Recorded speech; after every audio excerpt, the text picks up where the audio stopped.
Hey guys, Rami here with a quick stimulus package update for you. We'll talk about the $3.5 trillion soft infrastructure package, the $1.2 trillion physical infrastructure package, and the debt limit conflict. So let's quickly get the $1.2 trillion package news out of the way. We know this bipartisan package passed in the Senate a while ago, and Nancy Pelosi said she wouldn't pass it unless the soft infrastructure package comes with it. Then she changed her mind and was supposed to schedule a vote for it in the House, but she failed to get enough votes for it, so the package didn't make it to the floor. Progressives in the House are really twisting her hands there. So that's that with that package. Now, the $3.5 trillion package went through a lot of flip-flopping this week. Last week, Joe Manchin said his top line number for this package is $1.5 trillion, which is so far off from what someone like Bernie Sanders and other far-left politicians wanted.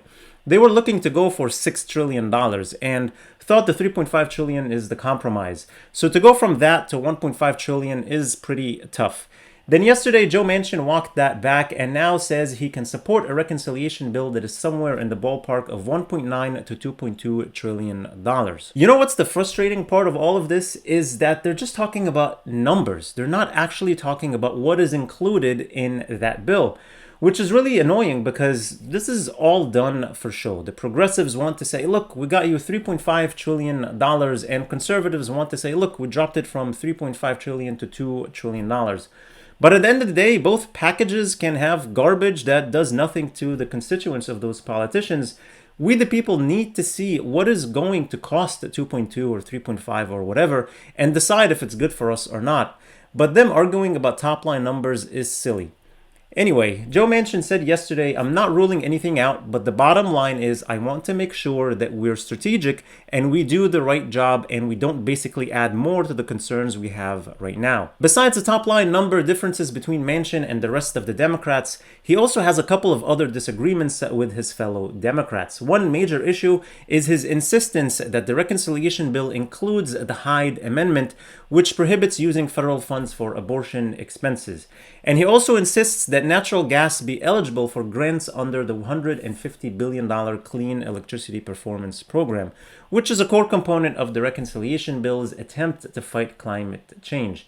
So there are still negotiations that need to take place just within the Democratic Party to get anything done here. And the choices they have to make are either cut down on some of the spending programs or shorten the duration of some of those spending programs, or a combination of both.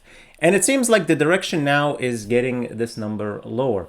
Joe Biden already signaled that the number will have to be lowered. Nancy Pelosi sent a letter on Monday telling her colleagues, because Biden has indicated the top line number will need to be lowered, decisions must therefore be made regarding the size and scope of the reconciliation bill.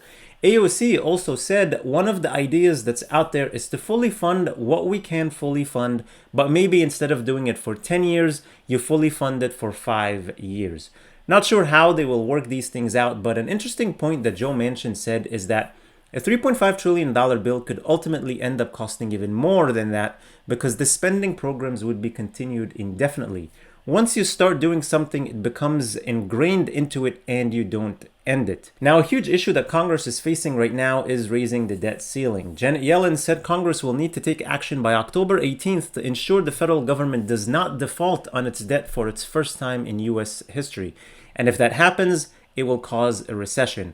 And the way Chuck Schumer, the Senate Majority Leader, is pressuring senators to get this done, it's threatening to cancel their October recess.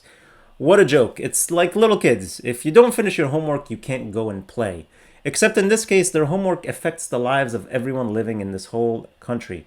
Chuck Schumer said that we're going to stay here until we get this done. Mitch McConnell is not giving in to vote with the Democrats on the debt ceiling, trying to get them to put it together with a small social infrastructure bill to get it done quickly, but Chuck Schumer is saying reconciliation is a drawn-out, convoluted, and risky process with default and downgrade hovering over us.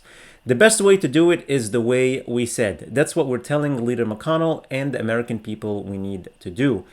There is supposed to be a vote on a standalone bill to suspend the debt limit today, Wednesday, but as of the time of me recording this video today, I didn't see anything going on with that yet. I just read something that Mitch McConnell may be offering Democrats just 2 months of debt suspension, but they still need to do it by reconciliation or something like that, which makes it a BS offer anyway. So this is a pretty big issue, and I hope they come together on agreement before October 18th. It will be very, very bad for the economy as a whole if the United States defaults on its debt for the first time in its history.